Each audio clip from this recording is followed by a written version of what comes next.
Bonjour Léonie, Bonjour Lorenzo. tu te souviens qui je suis? Oui, justement Lorenzo, c'est depuis 2014 que je t'ai rencontré, où j'étais dans mon école que j'étais en train de gérer, une école technique.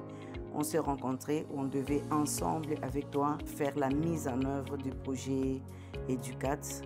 Donc c'est un projet d'éducation ici dans le Grand Katanga à l'époque, où nous avons travaillé ensemble pour cette mise en œuvre. Et c'est là où nous avons pu construire le centre de ressources, l'endroit qui nous accueille aujourd'hui. Et comment tu trouves cette période que nous avons eu à passer ensemble? Très magnifique, c'est une période qui m'a donné l'évolution, que sur le plan professionnel, sur le plan intellectuel et sur le plan humain. Et Annabelle, en quoi tu penses t'a aidé dans cette évolution professionnelle et personnelle? Oui, tu sais, le sens du partenariat. Quand j'étais à l'école, bon, c'était seulement public-public.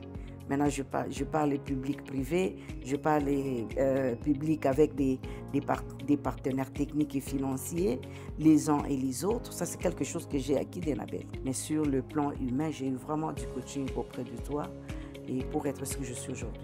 Mais alors, comment cette évolution de la directrice d'une école technique à celui d'un centre de ressources? Justement, c'est ce qui a fait mon coup de cœur. À l'école, je faisais que la formation. Au centre de ressources, je relie les deux.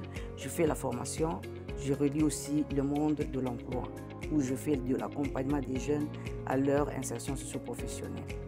Et donc, ce sens de leadership que tu as, tu penses que c'est quelque chose d'inné ou c'est quelque chose qui, à travers l'évolution des années, tu as eu à augmenter? Bien évidemment, c'était inné, mais trop tacite. Mais avec l'évolution, ça a eu à augmenter. Ce n'est pas facile, par exemple, de faire un speech devant 10 000 personnes. Quand il y a, par exemple, des compétitions, ils sont là et vous devez parler.